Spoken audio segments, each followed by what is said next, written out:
Bollywood drugs case में comedian Bharti Singh और उनके पति हर्ष की से जुड़ी हुई है, जो कि इस वक्त कोर्ट में पेशी उनकी हो रही है।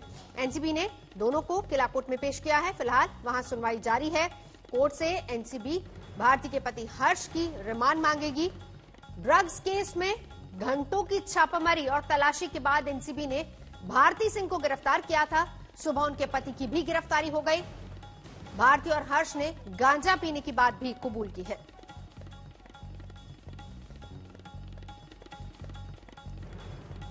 पंकज उपाध्याय हमारे सहयोगी इस वक्त एनसीबी दफ्तर के बाहर से मौजूद है। पंकज, क्या अपडेट मिल पा रहा है? क्योंकि कोर्ट में फिलहाल उनकी पेशी हुई है और दो चीजें, पहली बात तो दोनों ने इस बात को कबूल किया और दूसरी बात जो सबूत घर से ही मिला है और उसको भी कबूल किया।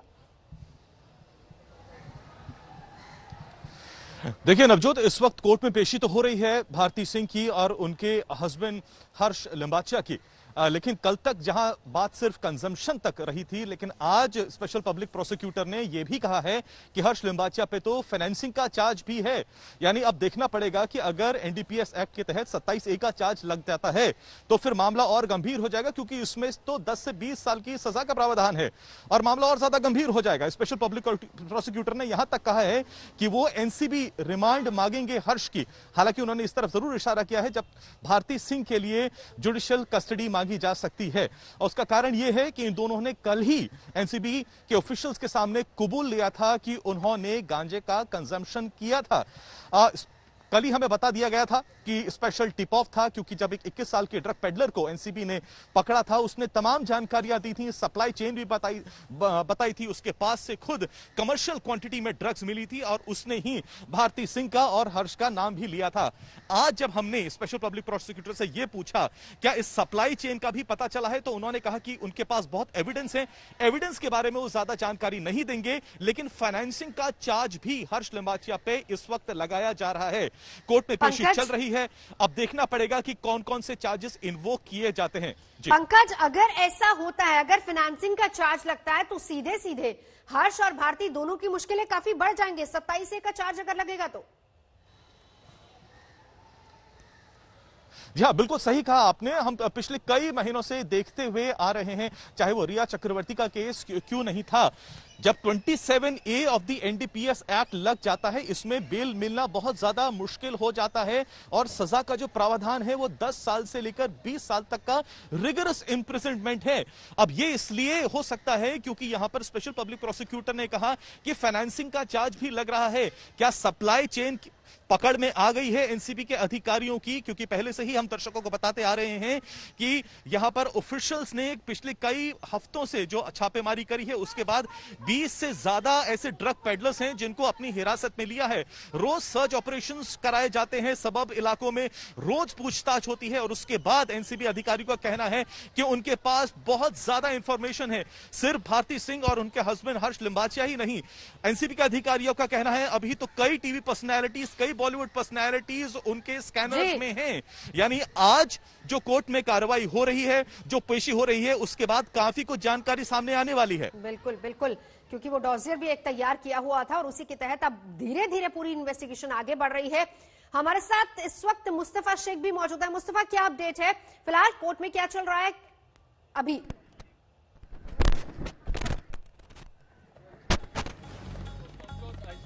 हमारी आवाज़ सुन पा रही है।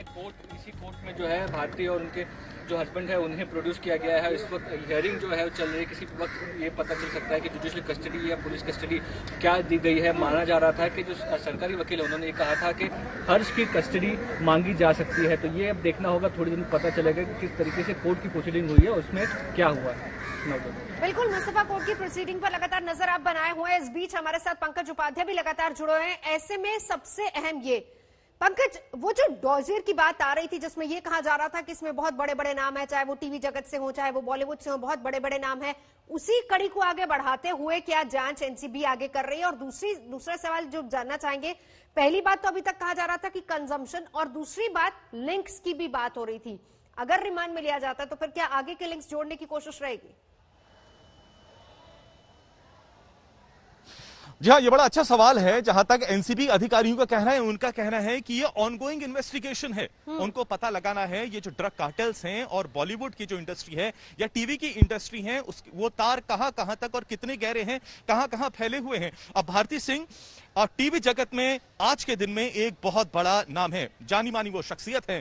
काफी टाइम से वो टीवी के पर्दे पर लोगों को नजर आ रही हैं। ऐसे में टीवी जगत में उनका नाम सामने आना, उनकी गिरफ्तारी होना एक बहुत बड़ी बात कहता है। एनसीबी अधिकारियों से जब हमने बात करी तो उनका कहना है ये तो शुरुआत है।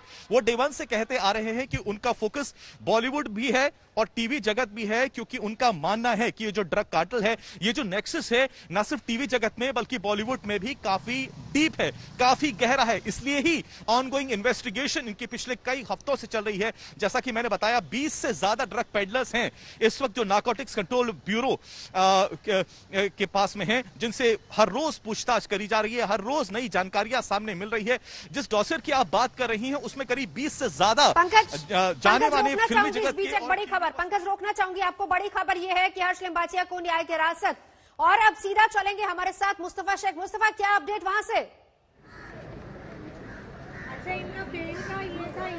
जी बिल्कुल, जो आप कह सकती हैं कि इन दोनों को जो है जुडिशियल कस्टडी में, भारती और हर्ष को जुडिशियल कस्टडी में भेज दिया गया है। साथ ही साथ इन दोनों ने बेल के लिए भी अप्लाई कर दिया है। तो अब कल का दिन होगा जब बेल की हियरिंग, इनकी सुनवाई होगी। लेकिन ये आप कह सकती हैं कि एक बड़ी राहत भारती और हर्ष के लिए कि उन्हें एनसीबी की हिरासत में नहीं भेजा गया है, उन्हें न्यायिक हिरासत में भेज दिया गया है। लेकिन अब है वो माइकल वुमेन जेल में जाएंगी। और आपकी आवाज ठीक से नहीं सुन पा रहे। जुडिशियल कस्टडी का मतलब सीधे सीधे पंकज उपाध्याय समझाइए। जुडिशियल कस्टडी में दोनों को भेजा गया है अभी। नवजोत, ये बड़ी राहत की बात है हर्ष लिम्बाचिया के लिए। जैसा कि मुस्तफा शेख बता रहे हैं कि भारती सिंह को और हर्ष लिम्बाचिया को, दोनों को न्यायिक हिरासत में यानी जुडिशियल कस्टडी में भेज दिया गया है। इसका सीधा सीधा मतलब है अब वो एनसीबी की कस्टडी में नहीं है। यहां पर स्पेशल पब्लिक प्रोसिक्यूटर ने कुछ ही देर पहले कहा था कि जहां तक भारती सिंह का सवाल है, उन्होंने तो कंजम्पशन कबूला था, लेकिन जहां तक हर्ष लिम्बाचिया की बात है, उन पे फाइनेंसिंग के भी चार्ज है। और कुछ ही देर पहले मैं ये कह रहा था, अगर फाइनेंसिंग के चार्ज है, अगर सप्लाईज की बात हो रही थी तो फिर यह काफी गंभीर मामला हो सकता था। लेकिन इस वक्त शायद कोर्ट के सामने एनसीबी अपनी कड़ी दलील और एविडेंस प्रूव नहीं कर पाई है। इसी वजह से दोनों को न्यायिक हिरासत में जुडिशियल कस्टडी में इस वक्त भेज दिया गया है। जैसे मुस्तफा भी बता रहे हैं, अब कल बेल के लिए भी उन्होंने अप्लाई किया हुआ है। अब यहां से मामला थोड़ा इंटरेस्टिंग हो जाएगा, क्योंकि एनसीबी के अधिकारियों से भी अब यहां पर सवाल किए जाएंगे कि क्या उनकी तैयारियां पूरी नहीं थी, क्या आनन फानन में ही गिरफ्तारी कर ली थी। क्योंकि दर्शकों को यह पता है, जो सीजर हुआ था सर्च ऑपरेशन के बाद, उसमें सिर्फ 86.5 ग्राम्स की ड्रग्स की बरामदगी हुई थी, कैनबिस की बरामदगी हुई थी, जिसके लिए कहा जा रहा था कि ये कमर्शियल क्वांटिटी नहीं है। लीगल एक्सपर्ट्स ने भी कहा था जो कमर्शियल क्वांटिटी होती है वो तो 20 किलो से ज्यादा की होती है। तो क्या ये जल्दबाजी में लिया गया फैसला था? अब ये इसमें एक राजनीतिक मोड़ भी आता जा रहा है। नवजोत, नवाब मलिक ने खुद कहा था कि जो असली सप्लायर्स हैं, एनसीबी उनको टारगेट नहीं कर रही है, जो यहां पर कंजम्पशन करने वाले हैं उनको टारगेट किया जा रहा है, और इनकी जगह जेल में नहीं है, इनकी जगह रिहैब में है। तो इसके ऊपर राजनीति भी काफी हो रही है अब, क्योंकि यहां पर अपनी जो पोजीशन है कोर्ट के सामने शायद एनसीबी उतने पुख्ता तरीके से नहीं रख पाई है। यही कारण है कि जुडिशियल कस्टडी में दोनों को भेज दिया गया है। बिल्कुल, जुडिशियल कस्टडी में दोनों, और ऐसे में कल बेल के लिए एप्लीकेशन भी लगेगी। तो ये भी जरा समझाइए कि अगर कल बेल के लिए एप्लीकेशन लगती है तो क्या आसान होगा या मुश्किल होगा?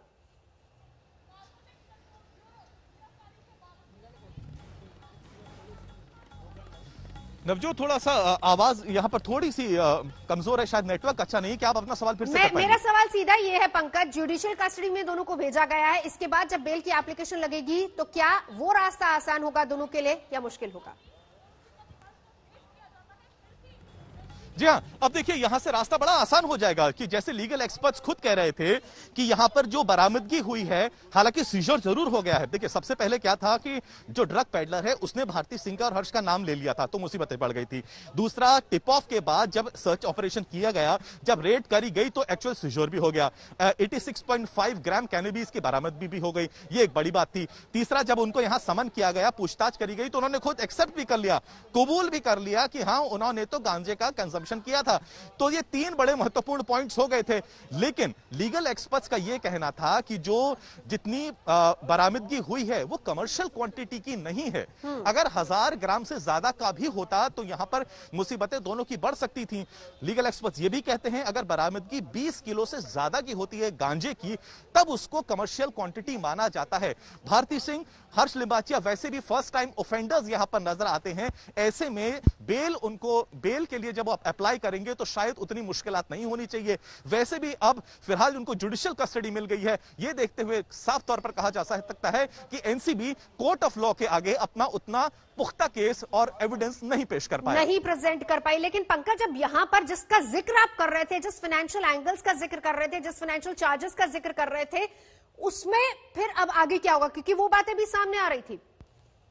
और ट्रांसपोर्टेशन का इस्तेमाल किया गया, उसका मोडस ऑपरेंडी क्या था, लेकिन यहाँ पर 27 नहीं लगा। नवजोत माफी चाहूंगा, आपको सवाल फिर से करना पड़ेगा, फाइनेंशियल नेटवर्क बहुत कमजोर है इधर। फाइनेंशियल एंगल की बात जानना चाहूंगी आपसे, क्योंकि इसकी भी बात आ रही थी कि फाइनेंशियल एंगल को लेकर भी हर्ष लिंबाचिया पर सवाल उठ रहे थे।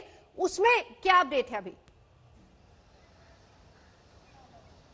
जी देखिए, स्पेशल पब्लिक प्रोसिक्यूटर ने कहा कि चार्ज हर्ष लिंबाचिया पे सिर्फ कंजम्पशन का नहीं है, वो तो उन्होंने कल ही कबूलनामा अपना दे दिया था, बल्कि फाइनेंसिंग का भी है। यहां पर अगर फाइनेंसिंग का है तो ये बहुत गहरा आरोप हो जाता है। आखिर ड्रग सप्लाई किससे ली थी, ड्रग सप्लाई आगे कहां गई, क्या इसमें भी एक बड़ी टीवी सितारों की एक चेन है, कहां कितने गहरे हर्ष लिंबाचिया के तार जुड़े हुए हैं? क्योंकि फाइनेंसिंग का जब आप शब्द का इस्तेमाल कर देते हैं, यह बहुत बड़ा आरोप हो जाता है। अब यहां पर जब एनसीबी के अधिकारी आएंगे तो उनसे हम यह सवाल करेंगे, आखिर जब आपने फाइनेंसिंग का आरोप लगाया था तब आप उसको साबित आखिर क्यों नहीं कर पाए हैं? लेकिन on record special public prosecutor ने कहा है कि हर्ष लिंबाचिया पे फाइनेंसिंग का चार्ज भी लगाया गया था, यानी इन्वेस्टिगेशन तो ऑन गोइंग रहेगी।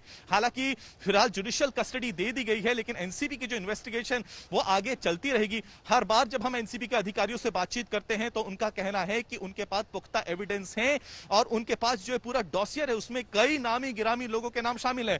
नवजोत, हमने देखा कि पिछले कुछ दिनों से, चाहे वो फिरोज नाडियाडवाला है, बॉलीवुड का एक बड़ा नाम है, उससे पहले अर्जुन रामपाल है, बॉलीवुड का एक बड़ा नाम है। हालांकि उसके बाद उन्हें बेल भी मिल गई थी, लेकिन एनसीबी के अधिकारियों का मानना है कि जब तक वो एक पूरे कार्टेल को ध्वस्त नहीं कर देते तब तक उनकी ये इन्वेस्टिगेशन चलती रहेगी। और इस तरीके के पर्सनालिटीज जो हैं वो ड्रग पेडलर से जब पूछताछ हो रही है तब उनके नाम सामने आते जा रहे हैं। लेकिन पंकज, यही बात है, देखिए यही बात है, क्योंकि बार बार जब ऐसी बात होती है तो उसमें ये बात एनसीबी अपनी तरफ से ये समझाती, कहती कि हमारे पास पहली बात पुख्ता सबूत है, कड़ियां जैसे जुड़ रही हैं, हमारे पास बयान है, क्योंकि पैडलर्स की गिरफ्तारियां हो रही हैं और उन्हीं की निशानदेही पर फिर आगे छापामारी होती है। लेकिन बात जब कोर्ट में जाकर रखने की होती है तब उतनी उस तरीके से नहीं रखी जाती, क्योंकि अगर फाइनेंशियल के आरोप लगते हैं, एनसीबी कहती है कि नहीं हर्ष लिंबाचिया का इन्वॉल्वमेंट उधर भी है, तो फिर इस बात को ठोस तरीके से क्यों नहीं रखा गया आगे? देखिए, सबसे पहले ताजा जानकारी दे देना चाहता हूं दर्शकों को। देखिए, नारकोटिक्स कंट्रोल ब्यूरो इस वक्त भी कुछ ड्रग पेडलर्स को यहां पर गिरफ्तार करके आई है। हालांकि मैं इस वक्त नहीं बता सकता क्या पहले गिरफ्तारियां हो गई थी जिनको आज कोर्ट में पेश किया गया, ये वही हैं या ये नई गिरफ्तारियां हैं। लेकिन देखिए, नारकोटिक्स कंट्रोल ब्यूरो के हेडक्वार्टर्स के सामने एक बार फिर से हलचल बढ़ गई है। एनसीबी की गाड़ी में यहां पर 3 जो हैं ड्रग पेडलर्स हैं, उनको यहां पर से एनसीबी के अधिकारी एक बार फिर से वापस लेकर आए हैं। और यही बात जो हम एम्फसाइज कर रहे हैं डे 1 से, जो एनसीबी के अधिकारी कहते हैं, उनका यह कहना है कि मुंबई के अलग अलग जो सबर्ब्स हैं, खास करके वो इलाके जहां पर बॉलीवुड और टीवी के पर्सनैलिटीज की गहमागहमी और हलचल बहुत ज्यादा होती है, चाहे वो बांद्रा इलाका है, ओशीवारा इलाका है, खार का इलाका है और वेस्टर्न सबर्ब्स के कई ऐसे इलाके हैं, वहां पर एनसीबी की काफी नजर है। मुंबई पुलिस का देखिए आप किस तरीके से यहां पर बहुत ज्यादा जमावड़ा हो चुका है।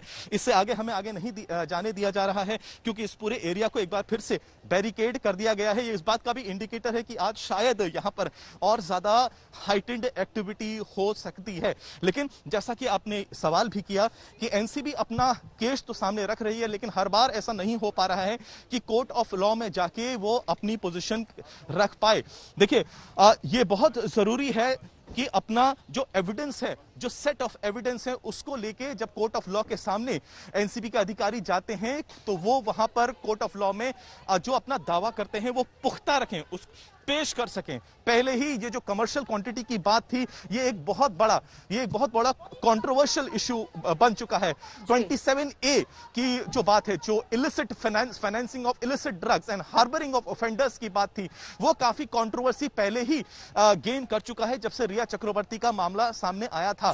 ऐसे में एनसीबी अधिकारियों के लिए जो चैलेंज है वो और ज्यादा बढ़ जाता है कि वो अपना जो काम है कितना पुख्ता रखते हैं, उनके पास जो सेट ऑफ एविडेंस है वो कितना मजबूत है। वरना सवाल जो है अब एनसीबी पे भी पूछे जाएंगे, क्या आनन फानन में वो ये काम कर रहे हैं? ड्रग पेडलर्स अगर किसी का नाम लेते हैं, क्या बिना पुख्ता सबूत के वो आगे बढ़ रहे हैं? क्योंकि कल ही जब भारती सिंह की और हर्ष लिम्बाचा की गिरफ्तारी हो गई थी, उसके बाद ये सवाल किया गया था कि 86.5 ग्राम कोई कमर्शियल क्वांटिटी तो नहीं है। हमारे सबूतों के मुताबिक नगरोटा में मारे गए चारों आतंकवादी पाकिस्तान से आए थे। इससे इनकार नहीं किया जा सकता। उन्हें कश्मीर में आतंकी हमले की जिम्मेदारी दी गई थी। ये सबूत है नगरोटा के आतंकवादियों से पाकिस्तान के कनेक्शन का, और ये मैसेज सबूत है इस बात का कि आतंकवादियों को निर्देश मिल रहे थे पाकिस्तान में बैठे आकाओं से। लेकिन कौन है इन आतंकवादियों का आका? आखिर वो कौन था जो आतंकवादियों से पल पल की अपडेट ले रहा था? नगरोटा में मारे गए 4 आत्मघाती आतंकी बड़े आतंकी हमले के जरिए कश्मीर को दहलाना चाहते थे, ये सब जानते हैं। 26/11 आतंकी हमले के 12 साल पूरा होने के मौके पर आईएसआई के निर्देश पर ये आतंकी भारत में बड़ा आतंकी हमला करना चाहते थे, ये भी सब जानते हैं। हम आपको बताएंगे इस साजिश के पीछे की असल inside story.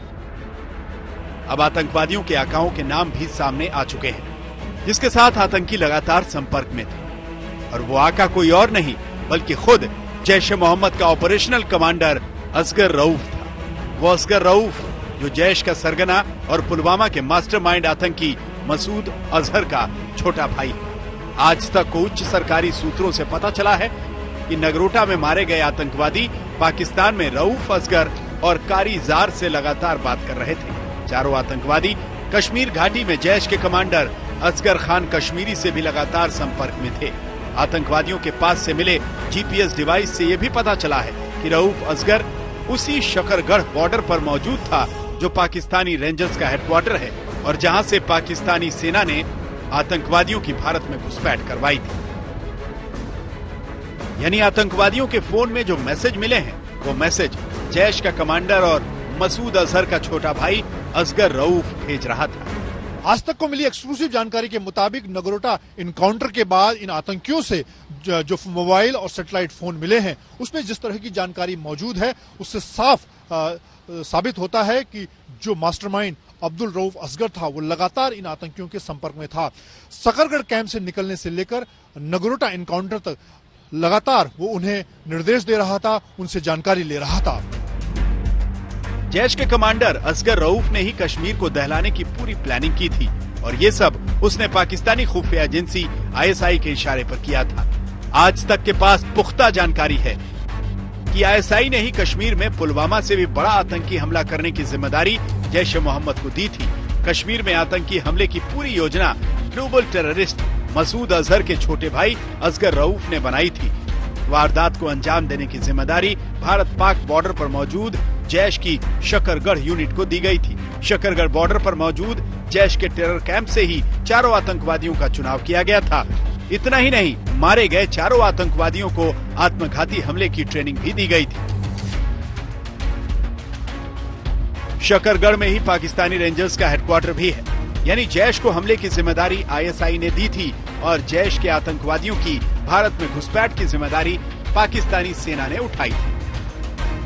Balakot air strike के बाद से ही मौलाना मसूद अजहर का पूरा कुनबा बल्दे की आग में जल रहा था और इसीलिए 6 महीने के दौरान बहावलपुर हेडक्वार्टर में बैठकर एक बड़े आतंकी हमले को अंजाम देने की तैयारी की गई। उसके लिए पूरी तैयारी की गई, आईएसआई ने उसमें मदद की और इसके साथ ही जैश-ए-मोहम्मद के सकरगढ़ कैंप में 4 फिदाइन आतंकियों को तैयार किया गया। सबसे खास बात, इस हमले के लिए आधुनिक हथियारों और तकनीक का इस्तेमाल भी किया गया। अगर ये आतंकी हमला सफल होता तो एक बड़ा आतंकी हमला हो सकता था। अब सुरक्षा एजेंसियों को नगरोटा में मारे गए आतंकवादियों का पूरा रूट मैप भी पता चल चुका है। आतंकवादियों ने शकरगढ़ से सांबा सेक्टर में घुसपैठ की थी। सूत्रों के मुताबिक जैश अक्सर आतंकी घुसपैठ के लिए अमावस्या की रात का इंतजार करता है। नगरोटा में मारे गए आतंकवादी भी अमावस्या की रात ही भारत में घुसे थे। आतंकवादियों ने रात में 3 से 4 बजे के आसपास भारत में एंट्री ली थी। इसी के बाद सुबह 4:45 बजे सुरक्षा बलों ने बन टोल प्लाजा के पास इस ट्रक को रोका और चारों आतंकवादियों को ढेर कर दिया। सूत्रों के मुताबिक भारतीय सेना के रोकने पर आतंकवादियों ने पाकिस्तान जिंदाबाद के नारे लगाए थे। जैश ए मोहम्मद के 4 आतंकियों ने सांबा सेक्टर से इन्फिल्ट्रेट किया। अमावस्या की रात के करीब, यानी उनको पूरी तरह से अंधकार चाहिए था ताकि वो अंदर घुस पाए, लेकिन सतर्क सिक्योरिटी फोर्सेस ने उन्हें धर पकड़ लिया और उसके बाद इनकाउंटर हुआ। सरेंडर की कोशिश भी की गई लेकिन वो मना कर दी गई, जिसके बाद इनकाउंटर में ये सारे मारे गए। अब पाकिस्तान चाहे जितनी मर्जी चीखता रहे, जितनी मर्जी दुहाई देता रहे, लेकिन सच तो यही है। अब चाहे पाकिस्तान माने या ना माने।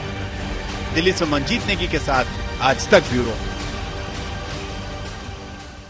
बात कोरोना की करेंगे, जिस वजह से हालात लगातार बिगड़ते जा रहे हैं। कुछ फैक्ट और नई रिपोर्ट्स भविष्य की भयावह परिस्थितियों का सायरन बजा रही हैं। सवाल यह है कि क्या लॉकडाउन लौटने वाला है?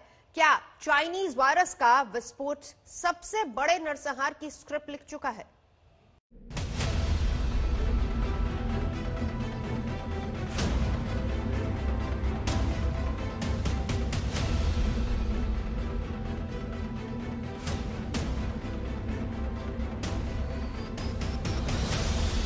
देश की राजधानी दिल्ली में कोरोना कहर बरपा रहा है। भयानक बीमारी की तीसरी लहर लगातार जान ले रही है। हर रोज 100 लोग दम तोड़ रहे हैं और राहत की कोई तस्वीर नजर नहीं आ रही है। पहले सिर्फ शनिवार के आंकड़ों पर ही नजर दौड़ा लीजिए। शनिवार यानी 21 नवंबर को 111 लोगों ने कोरोना से दम तोड़ दिया। इसके अलावा 5,879 नए लोग कोरोना की चपेट में आ गए। दिल्ली में आज की तारीख में 39,741 कोरोना के एक्टिव मरीज हैं। मौत का आंकड़ा 8,270 हो चुका है और कुल मरीजों का आंकड़ा 5,23,117 हो चुका है। 24 घंटे के भीतर 45,000 से ज्यादा टेस्ट किए गए, जिनमें से 5,879 की रिपोर्ट पॉजिटिव आ गई, यानी हर 100 में से 13 लोग कोरोना पीड़ित पाए गए। दिल्ली में सबसे ज्यादा फिक्र मौतों की ताबड़तोड़ तादाद को लेकर है। देश की 20% मौतें अकेले दिल्ली में हो रही हैं। आप देख रहे हैं आज तक, मैं हूं आपके साथ नवजोत रंधावा। सबसे पहले बड़ी खबर बता दें, भारती सिंह और उनके पति हर्ष लिम्बाचिया दोनों को न्यायिक हिरासत में भेज दिया गया है। ड्रग्स मामले का आरोप लगा, कल से छापामारी चल रही थी, जिसके बाद दोनों को समन दिया गया था। समन के बाद दोनों एनसीबी दफ्तर पहुंचे, वहां पर पूछताछ हुई, जिसके बाद भारती की कल गिरफ्तारी हुई थी। रात भर की पूछताछ के बाद सुबह उनके पति को भी गिरफ्तार कर लिया गया था।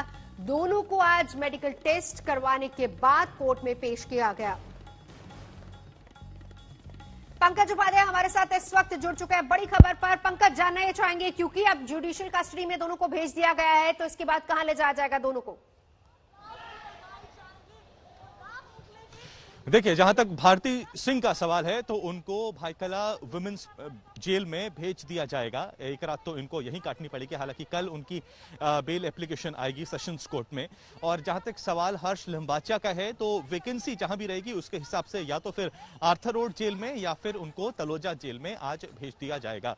अब जुडिशियल कस्टडी दोनों को इस वक्त दे दी गई है। जैसा कि दर्शकों को हमने पहले ही बताया है कि गांजे का जो कंजम्पशन था उसका उन्होंने कबूलनामा पहले ही एनसीबी के अधिकारियों को दे दिया था और अराउंड 86.5 ग्राम्स कैनबिस यानी गांजा जो है उनके जब प्रोडक्शन हाउस है और उनका जो रेजिडेंस है वहां पर जब छापेमारी करी गई थी तो वहां से बरामदगी हो भी गई थी।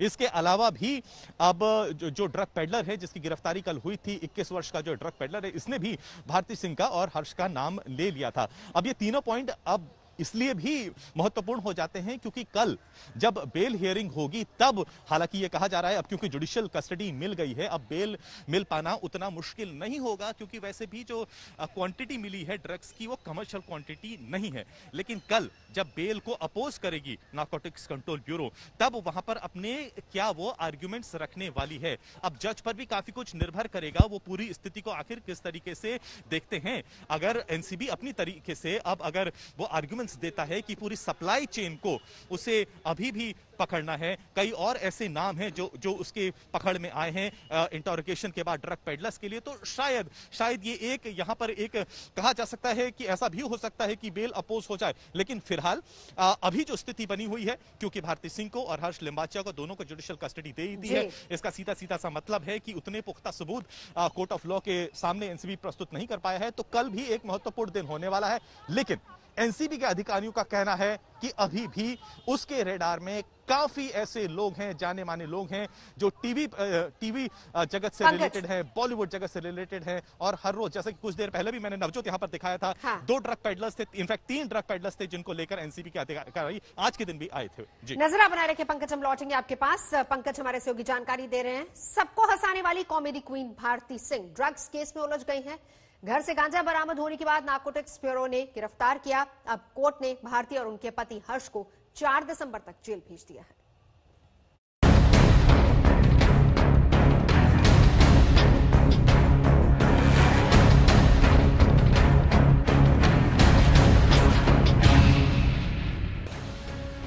भारती सिंह, जुबान पर नाम आते ही चेहरे पर मुस्कुराहट छा जाती है।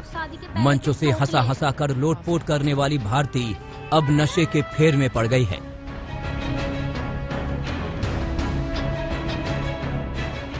पहले भारती गिरफ्तार, अब उसके पति हर्ष लिम्बाचिया पर भी शिकंजा कस गया।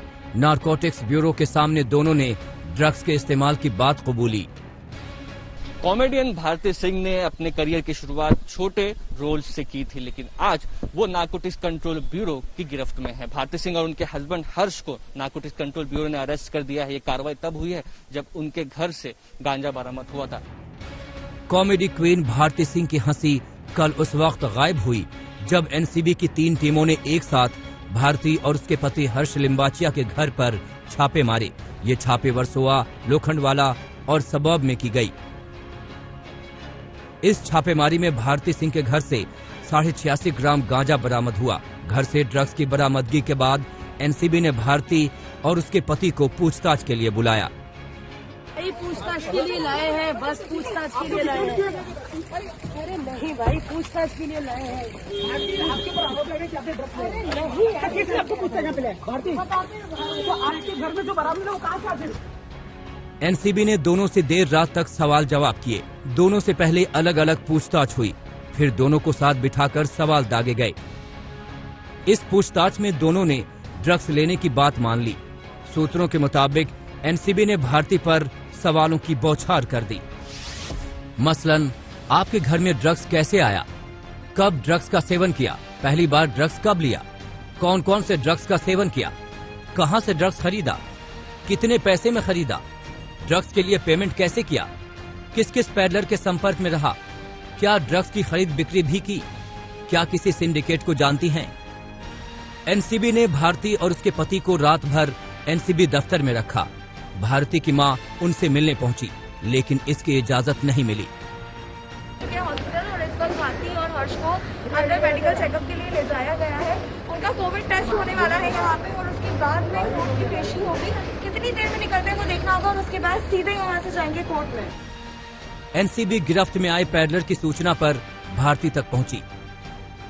21 नवंबर को ही मुंबई के खार गांजा इलाके से एक पैडलर पकड़ में आया, जिसके पास से LSD, गांजा और साइकोट्रोपिक दवा मिली। 21 साल के पैडलर ने पूछताछ में भारती का नाम लिया। फिर क्या, एनसीबी एक्शन में आ गई। मुंबई से श्रुति बजाती और मुस्तफा शेख के साथ आज तक ब्यूरो। बात कोरोना की करेंगे, जिस वजह से हालात लगातार बिगड़ते जा रहे हैं। कुछ फैक्ट और नई रिपोर्ट्स भविष्य की भयावह परिस्थितियों का सायरन बजा रही हैं। सवाल यह है कि क्या लॉकडाउन लौटने वाला है? क्या चाइनीज वायरस का विस्फोट सबसे बड़े नरसंहार की स्क्रिप्ट लिख चुका है?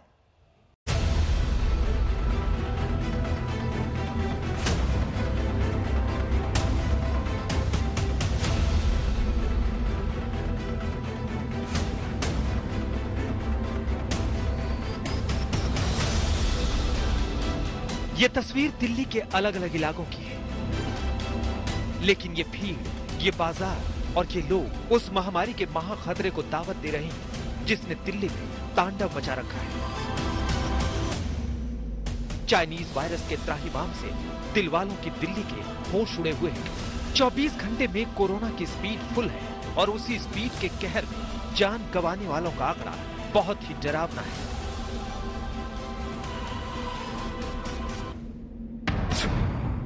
पिछले 24 घंटे में 118 मौत, यानी हर घंटे करीब 5 मौत। 24 घंटे में 6,608 नए केस, यानी हर घंटे 275 नए केस। दिल्ली में कोरोना महासंकट की डिटेल में फुल रिपोर्ट आपको दिखाएं, उससे पहले कुछ तस्वीरों को गौर से देखिए। तस्वीर नंबर 1, खतरा फुल है लेकिन जिम्मेदारी गुल है। तस्वीर नंबर 2, बिना मास्क पर जुर्माना है फिर भी बहाना है।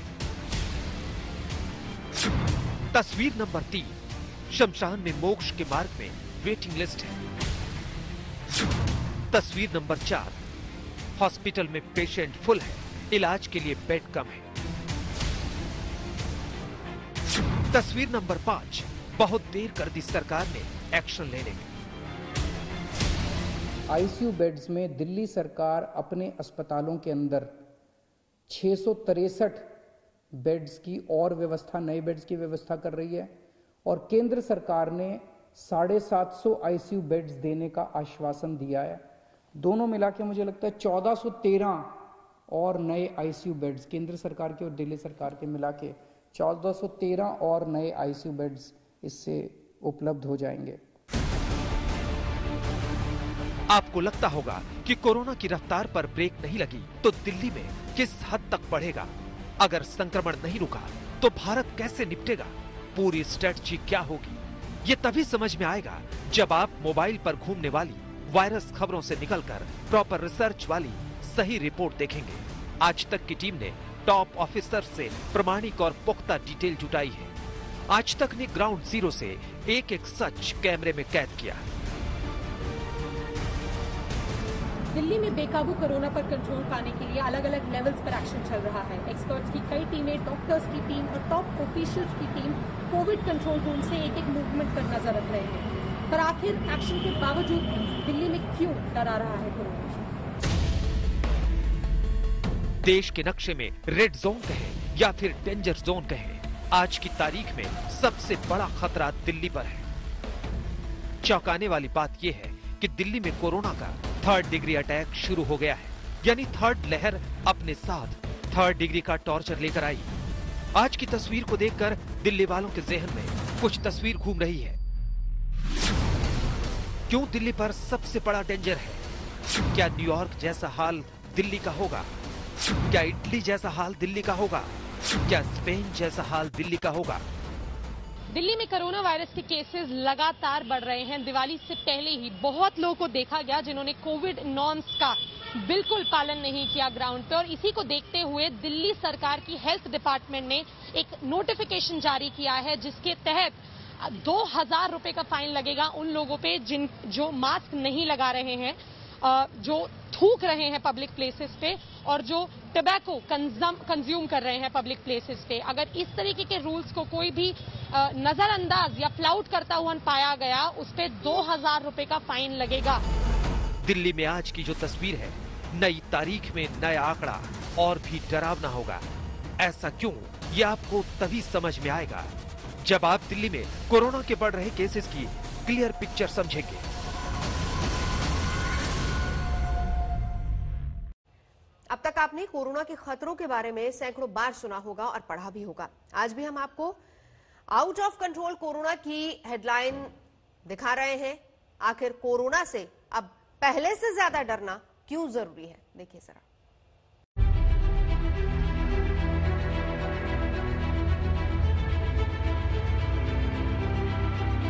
इतनी ज़्यादा पीक आने के बाद भी 100-125 के करीब डेथ्स हो रही हैं। नहीं होनी चाहिए, ये भी ज़्यादा है, इसको कम करेंगे। लेकिन जब आप इतने एडवांस्ड कंट्रीज से कंपेयर करते हो जहाँ पे बुरा हाल हो गया था, मुझे लगता है हमारे डॉक्टर्स ने बहुत शानदार प्रदर्शन किया है।